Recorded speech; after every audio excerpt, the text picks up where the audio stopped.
This is the Crucible,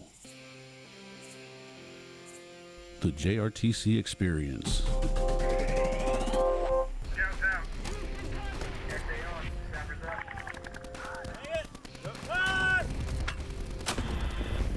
Hey, click to my position over.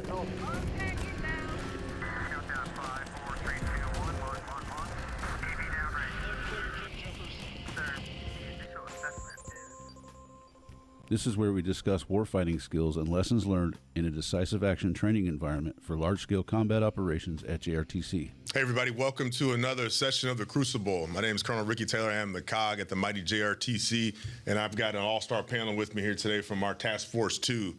So before I get into it, what I want to discuss right now is we're here to today discuss command and control, primarily at the battalion level. We're going to closely look at the commander's role in the operations process, command posts, and then organizing your staff to succeed. So before we get into this great conversation, I want to take a few minutes. I want to have the panel introduce themselves. So I'm going to start to my left with Sergeant First Class Perez. Please go ahead. Hey team, I'm Sergeant First Class Tulio Perez. I am the Task Force 2 Battalion Fire Support NCO OCT.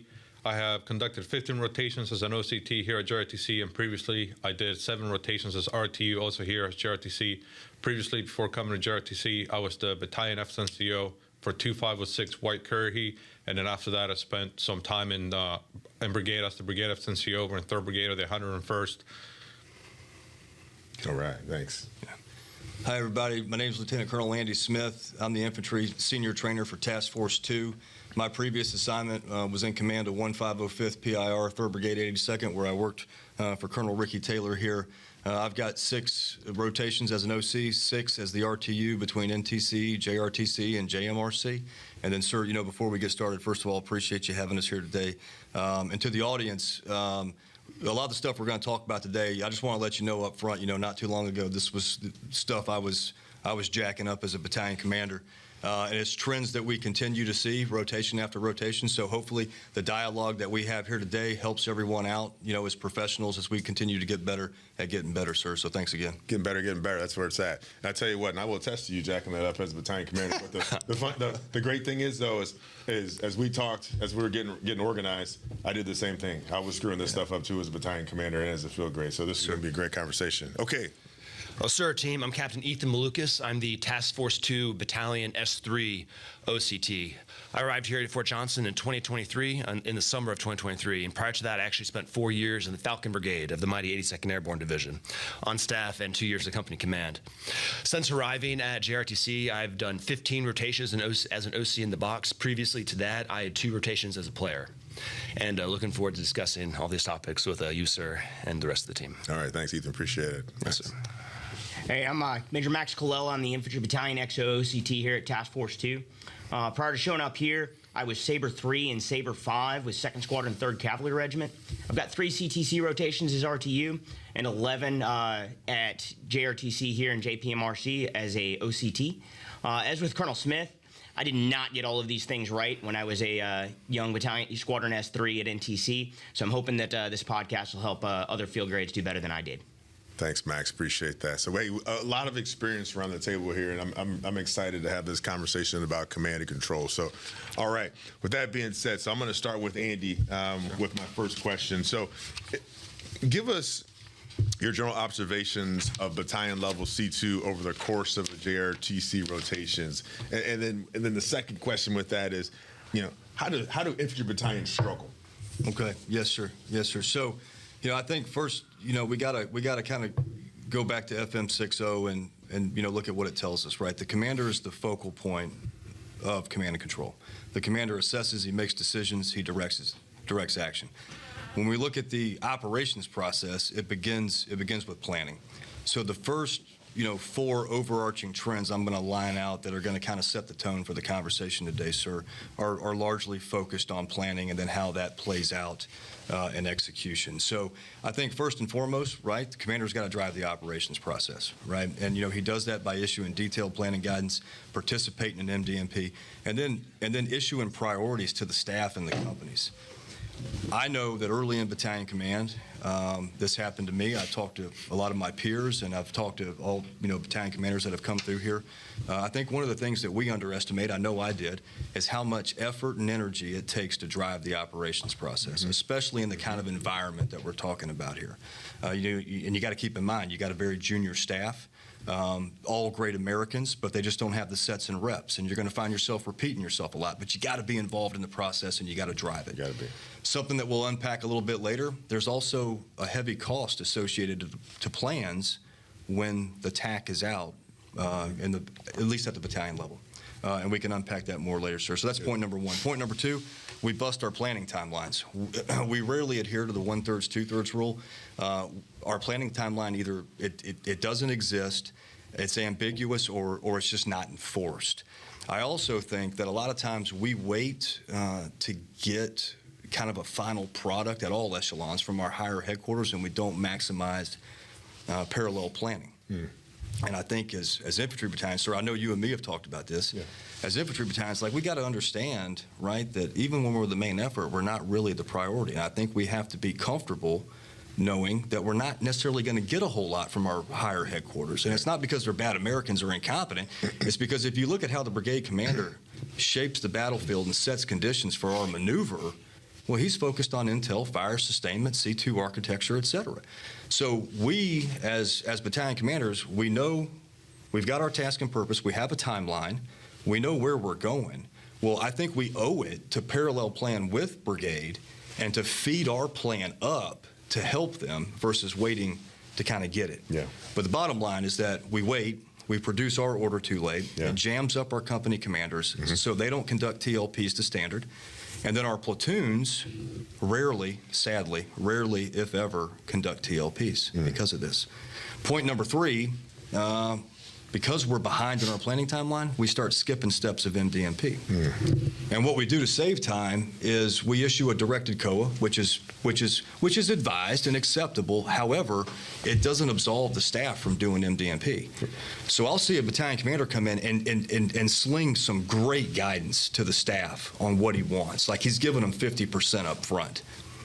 But then what happens, because they're cramped, they just say, well, hey, look, that's what the boss told us to do, so that's what we're doing. And they publish an order based on that without doing mission analysis, without doing course of action development. And we got holes in the plan at that point. You got holes in the plan, sir. Directed good idea versus, it's a directed good idea. Directed COA equals directed good idea. Yes, sir. Okay, good. And like the outcome of that is we develop a COA that's not either oriented on the enemy correctly, it's not feasible across warfighting functions, and in some cases, like the COA statement itself is not nested, and we haven't even weighted the main effort at the decisive point because we skip these steps. And with COA analysis, we don't refine like our fighting products, and we end up with these very rudimentary products that don't enable us to synchronize and control the operation and execution. Yeah. And so to that, my fourth point is we don't weight the FUOPS effort. CUOPS is the shiny object. Later, Major Colella is going to talk about this a little bit, but we are drawn to CUOPS like moths to a flame, right? That's where the action is. But we don't put our talent and our experience in plans. Oftentimes what happens is the battalion commander's in the TAC, he takes the S3, the A team with him, and they've got pretty good situational awareness, and they're talking about the plan, but that information never gets back to that young career course captain, that maneuver captain that's kind of leading the plan effort. Right. And so he doesn't understand what they understand, number one, and then he doesn't have a lot of help. He'll be in there with like a fires rep, maybe an intel rep, and then otherwise there's no other input from any other warfighting functions. I think the key to that, though, is that, as you said, a fires rep, an intel rep, but not the right fires rep, not the right intel rep. And I know you guys are going to unpack that as we continue to go along. That's important. Okay, great. Keep going. Yes, sir. So when we take those kind of four overarching trends from a planning perspective, what we see this play out in execution, given trends from the CUOPS, right? Some of those trends are poor reporting, right? So when you combine the four things from planning with poor reporting, there's no format, or we didn't tell them what to report, or we don't enforce reporting. We don't have CCIR. After about day 2 or 3, we stop conducting the battle rhythm. Our running estimates are either we don't have them, they're not updated, or they're not tracking information that's relevant to the COA, among other trends that we see. But when you combine those trends in the current operation and execution with the 4 things I outlined in plans, what happens is the S3 and the battalion commander, they get sucked into COOPS to solve problems that weren't imposed by the enemy. They were largely self-imposed from kind of a half-baked poor plan. Right. And once that commander gets sucked into COOPS, it is very, very hard the rest of the rotation to get them back focused on FUOPS. So I think, sir, and I'll pause after this, how we can get after this at home station really is we got to train and organize the staff. And if we're not deliberate about training the staff, it will always be an afterthought. So the 2 things I would provide is we have to issue detailed training guidance to our staff with the same vigor that we would a rifle company. And then we have to maximize every multi-echelon training opportunity that we have, right? With the squad live fires, everybody's in the field. Hey, the staff's out there, whatever it may be. We got to maximize that. We got to establish duties and responsibilities between the 2 majors, FUOPS, COOPS, and then within each staff section itself. And my last point with that is we got to determine our node composition. And we can unpack this more later, but we've seen a very positive trend at JRTC with C2 nodes becoming much more mobile, much more survivable. But what we're observing down here is the main command post has gotten so small that it's not functional. It's not functional, and it's not sustainable from a warfighter management standpoint for 24/7. By day 3, you've got the same people doing the same things 24/7. It's kind of like operating out of the TAC, like permanently. And that's what's holding people back. So we have to survive, and we have to be able to see too, or command and control. We have to be able to do those 2 things. So, sir, I'll pause there. That's great. That's great. A lot of good stuff right there. Hey, so let me jump over to, I want to get the field grade and then the senior NCO perspective on some of the things that he just said. A lot of great stuff that you brought up there, Andy. So thanks for saying that. Let's talk about the size of the command post being too small and not having the right duty responsibilities. Let's take a second to unpack that. I want to go first from the field grade perspective, then I want to jump to the senior NCO perspective on what you all think about his comment about the command post being too small. What does that command post look like? What should it look like to be effective?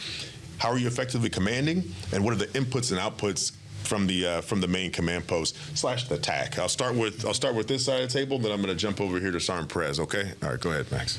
Yeah, Roger. So I think there's a couple things to pull out of that. Is just like Colonel Smith said, the command post has to be survivable. Otherwise, there's no command post after a little bit. But it has to be functional, and navigating the tension between those 2 things is immensely important to your success as a battalion. Right? There's a couple things that come to mind that I've seen units do or not do that helps them navigate that tension. Number 1, and Captain Milukas can talk a little bit more detail a little bit later, but analog products have to be front and center in your CP, right? Like, especially as we start using more and more ITN, right?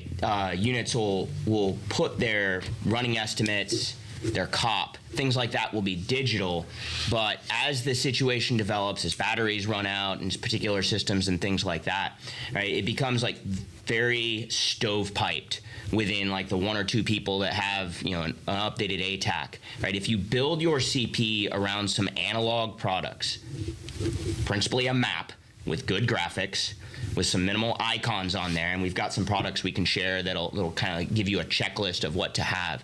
But like the entire CP or COOPS cell being built around that, and then some analog running estimates of some very simple information that is COA specific. Right, we're talking number of rounds at the mortar firing point and CTCP.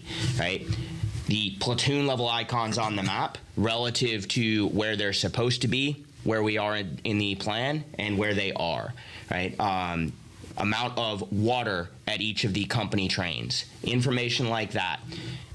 When you build the systems of the CP around those analog products, then what it does is it creates shared understanding across the warfighting functions in the CP. JRTC has done some pretty good work with the ideal battalion command post, and it gets at exactly what we're talking about. So having those analog COOPS products with those running estimates front and center to where somebody walking in, an OC or the commander after he's done battlefield circulation, can come in and quickly gain situational awareness across warfighting functions by looking at some analog products and doing a quick 7-minute drill. Right, that's what's key. If your CP can't do that, you're not functional. You may be survivable, but you're not very functional. The second thing I'll say, and it goes to what Colonel Smith was talking about, is distinguishing between FUOPS and COOPS. There's a people function of that, right? The right people doing FUOPS, which I think you need to weight in terms of seniority and expertise. And then there's a space portion of that, right? Having a separate location, and I've seen a couple different good models. One that's pretty successful is an LMTV that you can, with a tarp on it that you can shut up, that has some lighting in it, right, a table in the middle, and enough space for all of the warfighting functions to sit down around a table and do co-analysis or do mission analysis, and for the commander to sit at the head of the table and get a formal MA brief, a formal COA dev brief. That is immensely important. Again, like your experts, your A-team, are going to get pulled into the COOPS fight. And if you can establish a separate space for FUOPS to happen, right, where they have to trust their COOPS cell to run the plan, to fight the plan that they made, that will help you out. So I think those are two things that, as you're designing your battalion command post, you should definitely keep in mind to avoid kind of having what Colonel Smith happened, where everybody gets sucked into the COOPS fight. That's great. Great points. Really, really great points. Hey, there's some things you said in there that I want to unpack, but I got to wait because I got to let these guys go because I want to hear what they have to say. But you talked about running estimates. Sir. I want to talk more about running estimates. First off, what they are. Yes, sir. Why are they important, and what we need to do? How do we need to do a better job of updating our commanders, our senior NCOs on running estimates? Okay, so we'll get back to that. Okay, I want to let Ethan go. Then I'm going to jump over here to Sergeant Perez. Okay, so go ahead. Hey, sir. So what I'm going to add to Major Colella's points, I think at this time, is going to be an on the ground personal example of things I've seen in the box that relate to a lot of his points. When I'm coming on shift for the beginning of my 24 hours in the box, coming home from the house, right? I have a litmus test that I apply to a lot of these battalion MCPs. My litmus test is, excuse me, sir, that as I come in and I'm being gone for 24 hours and I'm looking at this MCP, this main command post, I'm basically timing myself. How long does it take me to get situational awareness of what's going on with the battalion?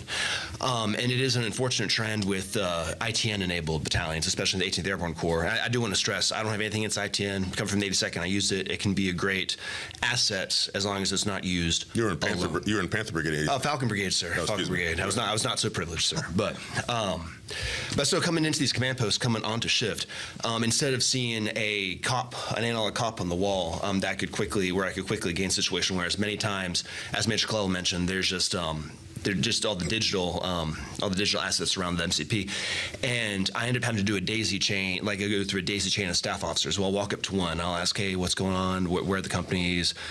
Talk about your log stat, talk about your per stat, and the staff, usually a captain or senior lieutenant, will say, oh, sir, I don't know. You should talk to this person. And so I'll wander through the MCP and then the outer talk area, trying to find this unicorn, this person with the updated ATAC who can actually give me full situational awareness of what's in the box. And usually I end up finding this person, but again, my litmus test, if it takes me that long to find that person, then that means that the staff as a whole probably does not have situational awareness, and they might need to use some of the systems and analog products that Major Colella already referred to and that we'll continue to refer to throughout this podcast. And so getting back to the initial point of survivability and outputs for an MCP, I do think analog products are an important output for the sake of the staff, but also for the sake of the companies as they're executing tactical operations both here in training and potentially in LSCO in the future. No, that's great. So, okay, the importance of analog products, and then the importance of the COP, the common operating picture. That the important word being common, because what we've seen a lot is we'll have multiple cops across, whether it's a company, battery, or troop, or even battalions, and then we're not synchronized. Our shared understanding is gone at that point if it's not common. Yes, sir. To one of Ethan's points, right? HT6SO has the systems of command and control. ITN is a network. It is one of those systems, right? But if you don't have the people and the processes right, the network's not going to help you, as powerful as that network might be. Right? It's not going to help you. You've got to organize the people and the processes, and the command post and then the network will empower those things. Right. Integrated tactical network versus the people, Yes, sir. systems and processes at the battalion and brigade level for that matter. Yes, sir. Great, thanks. Okay, Sergeant Perez. Well, sir, just to add to what Captain Milukas and Major Colella said, I think, we all in agreement. So coming from COIN to LSCO, the size of the MCPs went from the Taj Mahal down to what essentially is now out of attack, right? And sometimes it's not functional. So in my opinion, in order for the MCP to be operational, it needs to be big enough that where it has enough room for all the warfighting functions, right? Enough, not to fit the whole shop in there, but enough to have room for one or two representatives from each section in there, and also be able to fit all the systems in the MCP, both digital and analog, what we were just talking about, right? And then once you have all the staff in there together, it creates shared understanding and enables command and control. So that is.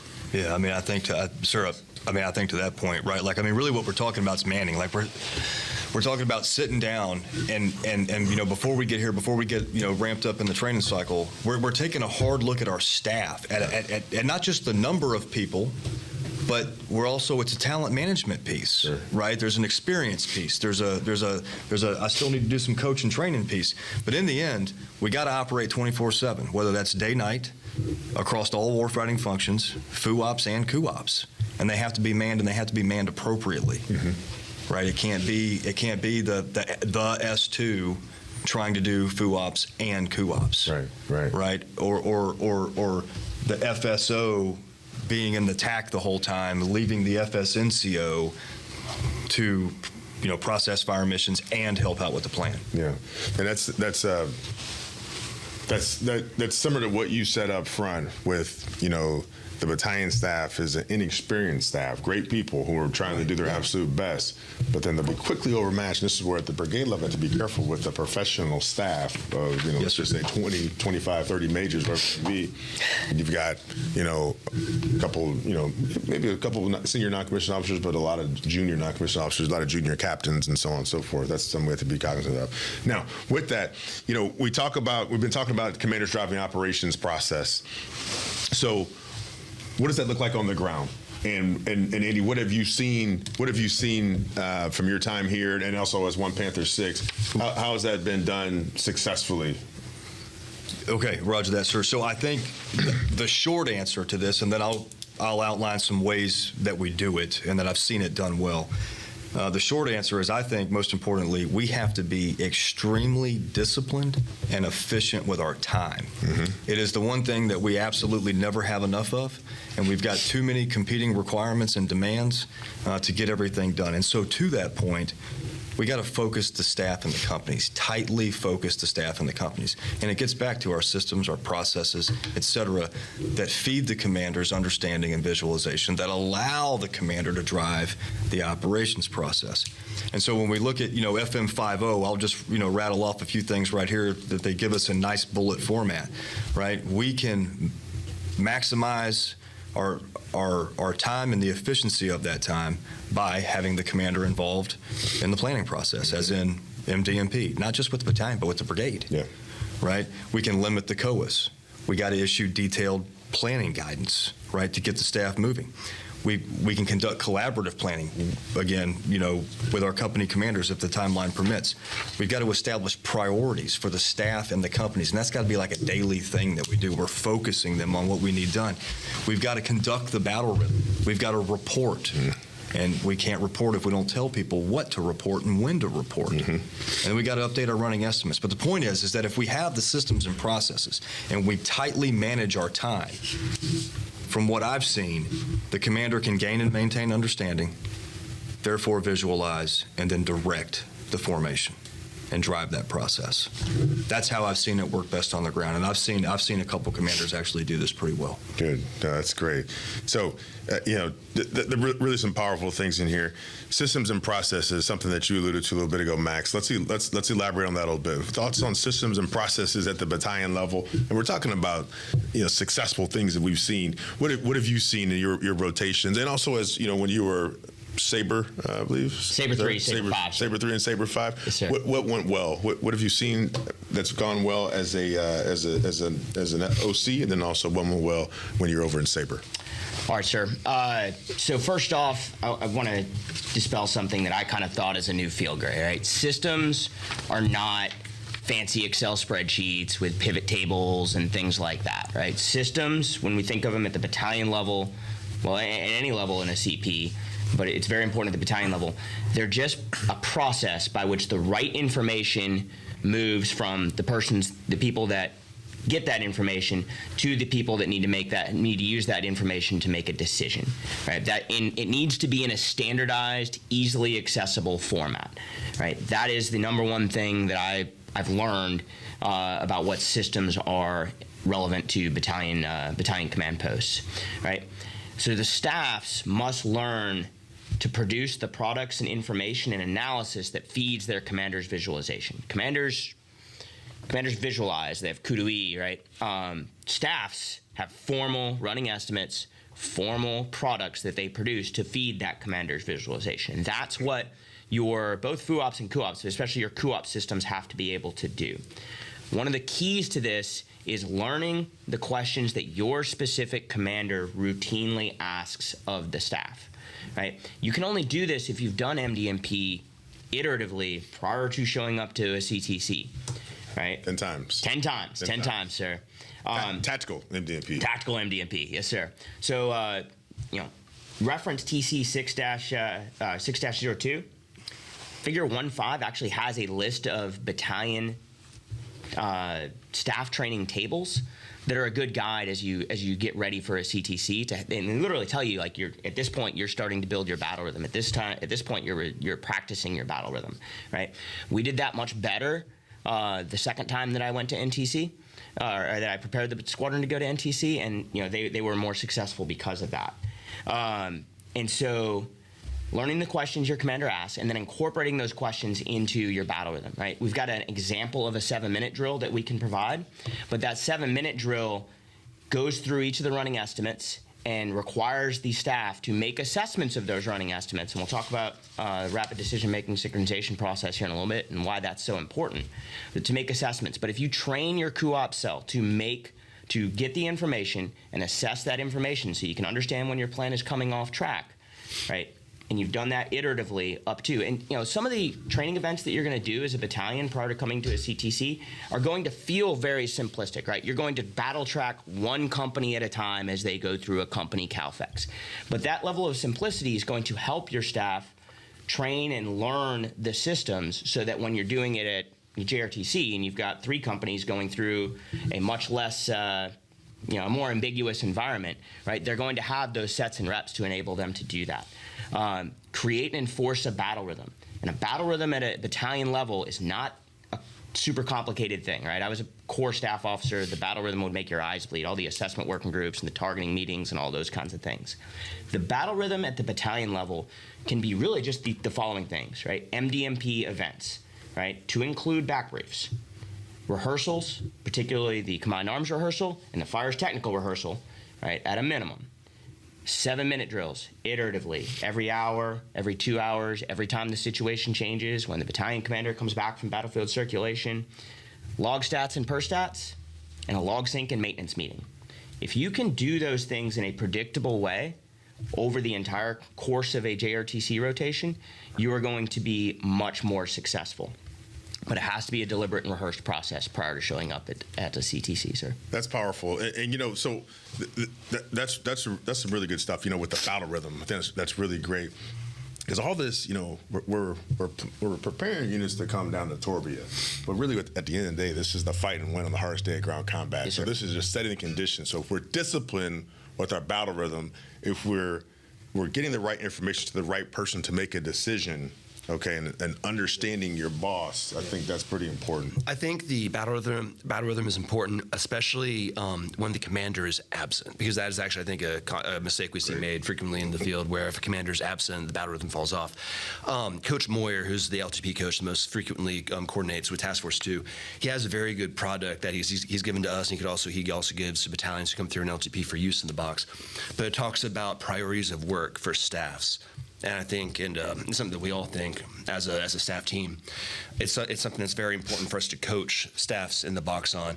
It's something for them to follow because it gives them priorities of work of what to do when the field grids are otherwise occupied and the battalion commanders up the brigade, right? And to Major Cole's points about the battle rhythm, I think one of those important priorities of work is maintain the battle rhythm even when that battalion commander is not present for situation awareness of the staff. Yeah. Like one of the audiences for that, the primary audience for the battle rhythm is the battalion commander. But the other audience for the battle rhythm is the other staff and is the subordinate headquarters, right? It creates shared understanding. And a lot of times, like the battle rhythm to the majors or to the battalion commander will seem maybe a little bit superfluous because a lot of the information they already know, especially the commander through his visualization, through his battlefield circulation, and things like that. But what the battle rhythm is doing is making that shared understanding so everybody is talking in specific terms about specific things iteratively to create that shared understanding. It also is frankly a way to keep junior staff officers and junior staff NCOs engaged in the process. And it allows you something to ensure that they are disciplined in their adherence to. If we don't follow that, a lot of times you'll see the junior staff members are just waiting. Those like the field grades, otherwise occupied battalion commanders elsewhere, either in the TAC or brigade, and you'll see all the junior captains, senior lieutenants, NCOs, the more junior NCOs. They'll just be waiting for instructions. And these products we're talking about is one way to prevent that from happening. Good. No, that's great. So let me jump. I'm going to jump over here because I want to talk about, we're talking about NCOs. So I want to talk NCOs real quick. Then I want to come back, and I still want to, I haven't forgotten the running estimates portion. I think that's really important. That's going to lead to a lot of holes in our plan there. So, Sergeant Perez, let's talk about the NCO Corps. All right. What are successful units doing to get our NCOs involved in NPC operations, main command post operations, and where can our NCOs be the most value added? All right, sir. So I'm going to, up front, three takeaways, right? Enforcing discipline and standards, taking ownership, and then being the common sense check in planning, right? And then I'll elaborate a little more. We were just talking about it, right? So role of the NCOs to enforce discipline with respect to the standards, right? Like it is the job of the ops sergeant major and the battle captain to enforce that we are sticking to the battle rhythm, and then to ensure that we are conducting it to standard based on the published SOPs that we have within the battalion, right? Also, taking ownership, like if you look in ATP 3-90.5, it does state the responsibilities of the operations sergeant major at the battalion and the battle NCO, right? So the battle NCO and the battle captain are the ones running your COOPS floor in the MCP. So, and then the operations sergeant major owns everything in and around the MCP, so ensuring that the MCP is running properly. So what does that look like, right? Ensuring that the battle rhythm, we're sticking to the battle rhythm. We have the discipline to conduct all the battle rhythm events, your 7-minute drill, your battle drills, your fire missions, ground clearance, all that stuff, right? And then also, the ops sergeant major probably shouldn't be relegated to fill in generators and things like that. But there should be a schedule, a guard of soldiers, rotating through, checking all of that stuff to make sure that the generator doesn't die in the middle of a drill or something like that, right? Something important. Also, NCOs during planning, we are the common sense check. And I say this not because planners are bad Americans, right, sir? I'm saying this because what we were talking about, in your staff, you have very junior lieutenants and young captains with like 3 to 4 years of Army experience compared to a staff sergeant that has, or a sergeant first class that has 10 to 15 years experience in the Army, right? We have a lot more experience than some of these young officers, and that is where we come in, make sure that that plan that they are formulating and coming up with and those ideas, that they are doable and that they are feasible. So another thing we're seeing successful staff do is, also using their NCOs to go forward in a quartering party, right? Not just the NCO that is driving the truck with an officer to go pick a new spot for the MCP, right? But ops sergeant major, another senior NCO in the S3 shop, or specifically somebody from the S6 shop, right? Making sure that the new MCP location is survivable. It has communications with both lower and higher echelons, making sure we can control the fight when the fight is going on. Right, and then ensure that it has multiple ingress and egress points so we can exercise black and gold plan if it comes down to it, right? And the Army encourages mission command as outlined in ADP 6-0, right? Mission command empowers decision making and the centralized execution appropriate to the situation. So that is why it's important to train the staff. I know that we've been talking about training the staff and your NCOs and your officers, so that's why it's important, right? To empower the NCOs and train them so they can fulfill the roles and responsibilities of the OIC in their absence. Right, so because our NCO Corps can provide direction and guidance, and the creed of the non-commissioned officer states, I will exercise initiative by taking appropriate action in the absence of orders. Demonstrated initiative by NCOs in challenging situations like here in JRTC in a LSCO environment is a key factor in unit success, sir. Oh, man, that's powerful. That's powerful. Discipline standard, I love it. I love it. I think, you know, you said a lot of great stuff, but one of the things that sticks out to me, obviously, discipline standards. You know how I feel about that. That is paramount in any organization, discipline standards. But we go back to the planning process. We've got that young, great captain. She just graduated from the career course. She means well. She's been in the Army for about, let's just say, 4 or 5 years. She's doing her best. But then we've got this great non-commissioned officer over here who's got 15 years of service. We've got to get him in the fight, get him involved. That common sense check. Yes, sir. That's powerful. All right. Let me jump back over here. Thanks for that info. I want to talk running estimates, and then I want to tie that running estimates conversation into effective products. Okay, that you have seen as the S3 OCT that you've seen that are effective. Okay, so Max, let's talk about running estimates. And first off, what they are, yes, sir. And then some things that you've seen trends-wise that are not good, and then that are good, okay, and then why they're so important, you know, why we need our running estimates updated, okay? Yes, sir. All right, and then I want to tie that to you, okay, Ethan? All right, go ahead, Max. Sir, one I want to say is I certainly did not understand this as well as a new field grade. I got a little better as an XO. One of the best things about being an OCT... I struggled too, by the way, running estimates. I was a field grade a couple years ago. I mean, working for General Eifler and General Bartholomew's. Like, I couldn't spell running estimates. I still got a little PTSD from that. Now, sir, I'm going to tell you though, real quick, before Max here gets off on this, right? Yeah. He is the running estimate guy, so he's about to geek out on this. Good. And there's a lot of good stuff, but you're going to have to give him a few minutes to work through this. Okay. It's going to be great. All right. It's gonna be great. All right, Max, I'm ready. All right, so what I was saying, being an OCT, it allows you to be a little bit more detached and watch, just unit after unit struggle with the same thing. And because you're more detached, you can really think more clearly and deeply about these things. So that's something I've really appreciated about this job. So the first thing I want to say is that running estimates are the connective tissue between FUOPS and COOPS. They start at receipt of mission and go throughout the entire process. They include facts and assumptions that are specific to the COA and probably tied to that kind of information that your commander is routinely asking for every time you do MDMP, every time you do operations. All right. Finally, good running estimates require the staff to do the math to ensure that the planned COA is viable. Whenever an OCT is talking about conducting detailed planning, they're really talking about these detailed running estimates. Right? A couple examples: how many rounds do we need at the mortar firing point to effectively conduct SOSRA? Where does the MCP need to be in the fight to see to the breach? Right? What do we need to reduce the enemy to on the objective to have the right COFMs before we initiate the breach? What's a COFM?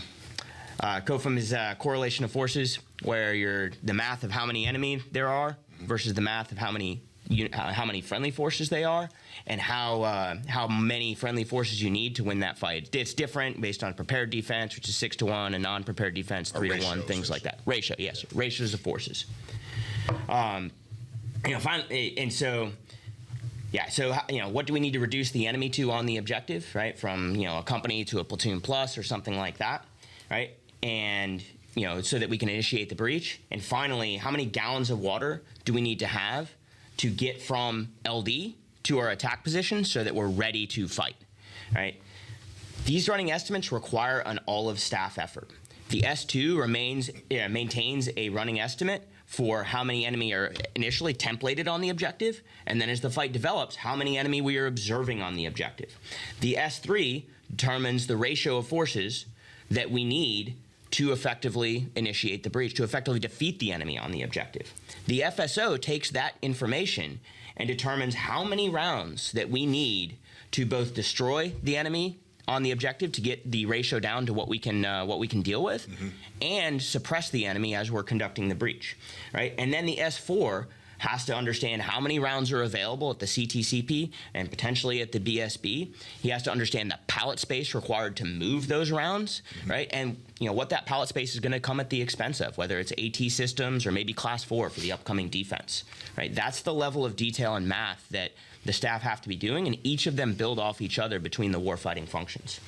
Sometimes we hear leaders talk about that they're going to do the rapid decision-making and synchronization process instead of MDMP, but you can't do that, right? If you read Chapter 6 of FM50, you'll quickly learn that RDSP requires you to already have done this math, right? The first step of RDSP is to compare the current situation to the order, right? Which is why this detailed planning is so important. And that can't happen unless you have organized your staff, your people, and your processes to be constantly doing this, even as the fight is going. I want to hit two notes before I keep going. Is I kind of imagine a younger version of me kind of rolling their eyes at this point when we start getting to this detailed planning and stuff like that. Number one, detailed is not complex, right? The information included in these running estimates and the conditions that the COOP cell is tracking is generally actually fairly simple and things that we can reasonably expect junior staff officers to maintain, right? Numbers of mortar rounds, right? Where is the enemy main effort, right? That's something your S2 should be constantly trying to understand and report back to you based on the information that he's receiving. It's not super complex. The second thing I want to say is that detailed does not mean perfect, right? We all know that no plan survives first contact. But one of the things that happens is as the situation continuously changes, right? Deep down, everyone knows that the plan is going to change. It produces this kind of planning fatigue, right? Whereas after, like, a lot of times we'll see after 2 or 3 times of the plan changing, the staff's desire to continue to do this detailed planning just starts to degrade, right? They get tired, right? And that's where it's so important for a field grade to maintain, and for the NCOs to maintain the standards and the discipline to keep doing this process, right? Because what we need, even though we know that the plan that we make is not necessarily the plan we're going to fight, we need this kind of, for lack of a better term, a platonic, like, noble lie that we all kind of believe in, this plan, right? That we, the back of our mind, we know isn't going to survive first contact, but it provides the structure with which the staff can start hanging these detailed running estimates on, right? So that when we go into the fight, we better understand the conditions that we must meet to achieve the end state, even as the plan changes. So that's very important to understand. Running estimates in planning, right?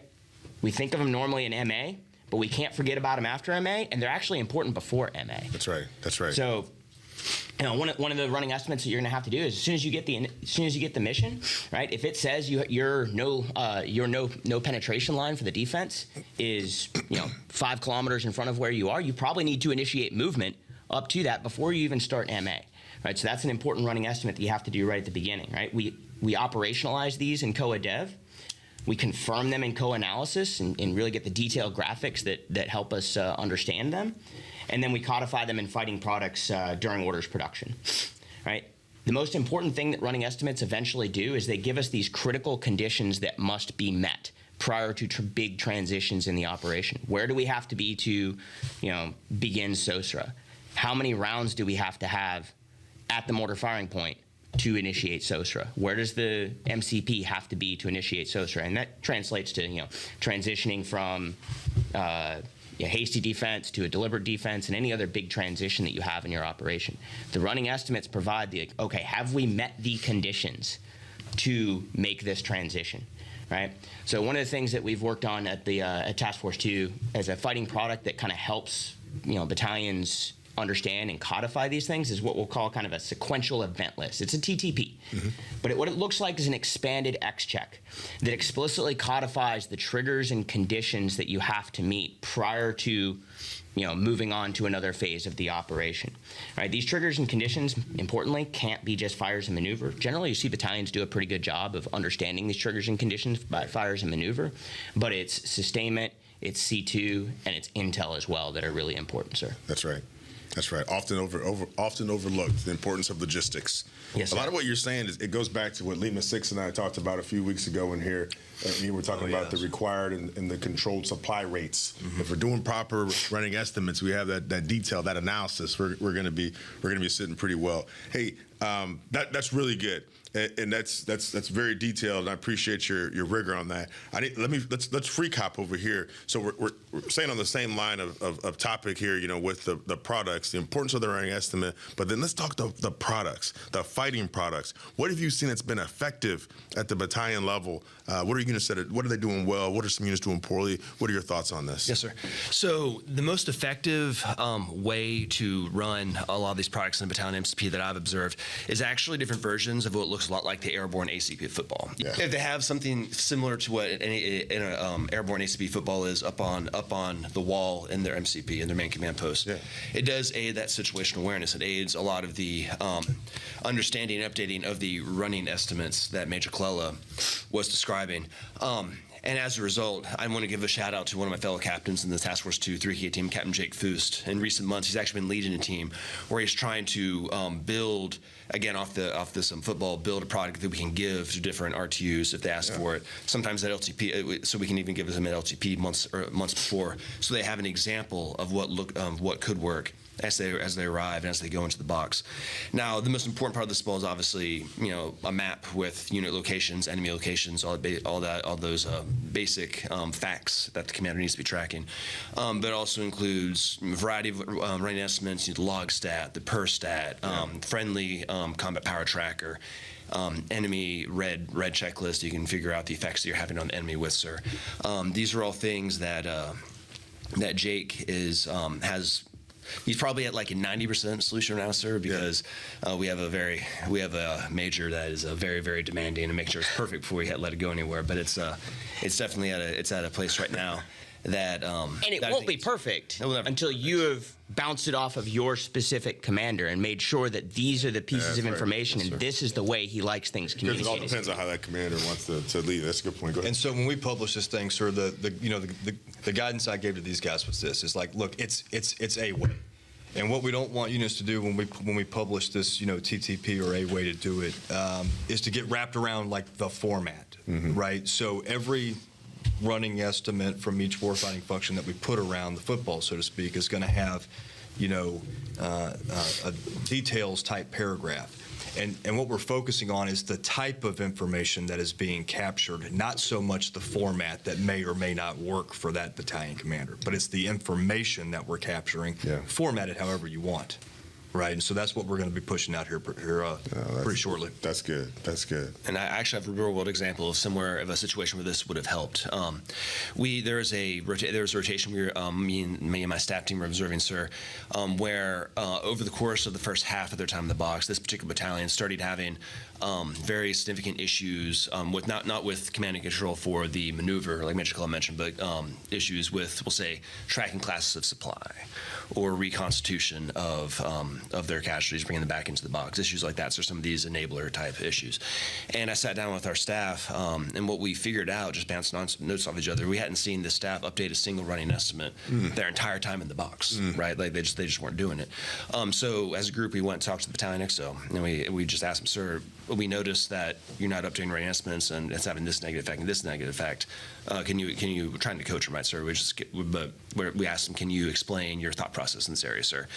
And what he literally told us was, I would rather have my staff solving my commander's problems than updating these running estimates. I don't find them to be a useful product. Yep. And what we coached him towards, and why I think this discussion is very, very good, because I don't think that particular major has. I don't think he's unique, right, in having this attitude. But what we tried to coach him toward was this understanding that the running estimates, if it's tweaked to fit what the commander needs to know and that commander's preferences and what he needs to make decisions, it can help him track when a COA is going where it's supposed to go and where they're going to complete the mission. But it can also help him track when it starts to go off course. And that's where we can make these decisions, right? Like hopefully look up at his COP, look at his decision support matrix, and say, all right, here's where I'm going to make this decision to get this plan back on track based on these detailed running estimates cover both move and maneuver, but all the other warfighting functions as well, sir. And what Ethan's talking about there is exactly what our DSP is, right? There's a great diagram in the beginning of Chapter 6 of FM50 that shows our DSP, right? As you move from planning into execution, right? So you've figured out these critical conditions based on your running estimates and MA, co-dev, co-analysis, right? As you move into execution, your staff, your co-op cell is constantly assessing where in the operation you are, and what they're doing, they're using the math that you have from those running estimates. And what 5.0 calls, and they're looking for what 5.0 calls variances, right? When, you know, the reports that we're getting are different than what we planned, right? We see an enemy tank, you know, at a different location on the battlefield, or, you know, Eagle Troop hasn't made it to the right phase line to, you know,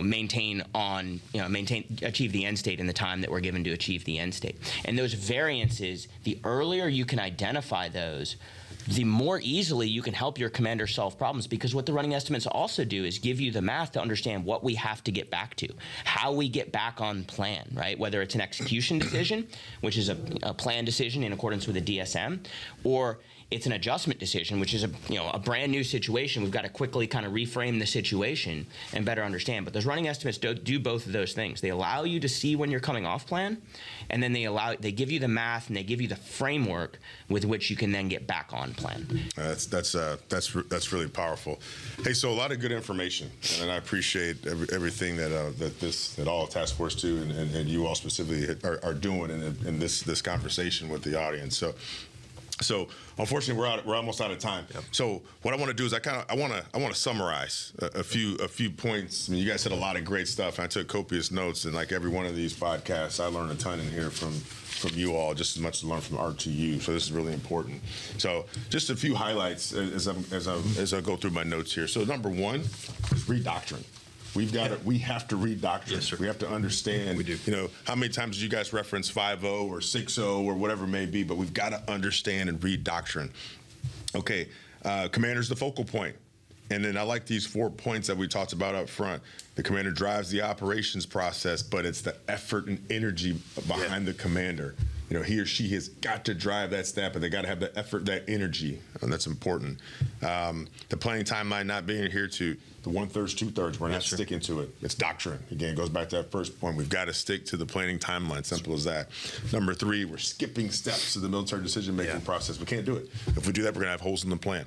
All right, that's pretty straightforward. And then I like this a lot. Properly weighting the FUOPS cell, the future operations cell. And then there's some little, I put some little comments down here, sub bullets underneath this point. You know, this is tied to poor reporting, bad running estimates, which I'll get to that here in a second, and then our battle rhythm. Yes, sir. You know, we've got to have a good battle rhythm. That battle rhythm consists of MDMP events, the combined arms rehearsal, the fires tech rehearsal, our 7-minute drills, our log stats, our maintenance meetings, and so on. Okay, continue on here. The importance of analog products, the importance of shared understanding across the staff, but then the staff understands it, higher headquarters understands, but then at the battalion level, the companies, batteries, or troops understand that as well. So that shared understanding is critical. The efficient and disciplined, being efficient and disciplined with our time, so our time management, allowing commanders, allows commanders to drive that operations process. Let's go to the NCO Corps. I love these 3 bullets, and Sergeant Major Gallant and I talk about this quite a bit, as you know, Sergeant Perez. Discipline and standards, ownership, and then the common sense check. You know, getting those NCOs involved in the planning process. I think that's critical. Now, running estimates. A lot of good stuff on running estimates. It's an area that we struggle. I struggled as a battalion commander, struggled as a field grade. So this is great. We're sharing these lessons learned to get the team better, because we got to. A leader's number one responsibility is to create more leaders. That's Simple as that. That's right, sir. So running estimate, I like this a lot. The connective tissue between COOPS and FUOPS, but then requires the entire staff to do the math. All right, to put the rigor behind the planning process. That's key. I wrote this down. When we were talking a few weeks ago as well. Detailed, non-complex, and then the sub-bullet I put in here is a simple plan with detailed graphics. A simple plan with detailed graphics goes a long way. Sure. And it may not be, it may be the 82%, and that's okay. But we've got to get that out to our subordinate leaders. And then there's importance of the fighting products.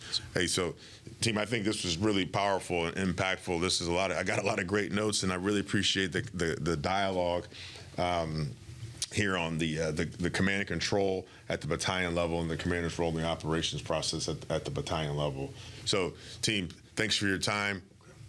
All the way, airborne. Thank you for joining us on The Crucible, the JRTC Experience. The Joint Readiness Training Center is the premier Crucible training experience. We prepare units to fight and win in the most complex environments against world-class opposing forces. We are America's leadership laboratory. Again, we'd like to thank our guests for participating. This podcast was created and produced by Mr. John Mabes.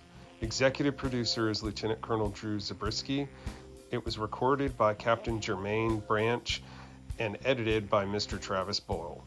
Series intros were built by Chief Thomas Rich, and vocals were done by Mr. Robert Chopper. Special thanks to Mr. Jeff England and the Fort Johnson Public Affairs Office. Be sure to like and follow us on social media to keep up with the latest warfighting TTPs learned through the crucible that is the Joint Readiness Training Center. Follow us by going to https://linktr.ee/JRTC. We'd like to thank our partners at the Center for Army Lessons Learned of the Combined Arms Center, especially the JRTC COL Observations Detachment. Be sure to follow them on social media as well. Follow them at https://www.army.mil/CALL. Don't forget to like, subscribe, and review us wherever you listen or watch your podcasts, and be sure to stay tuned for more in the near future. The Crucible, the JRTC Experience, is a product of the Joint Readiness Training Center.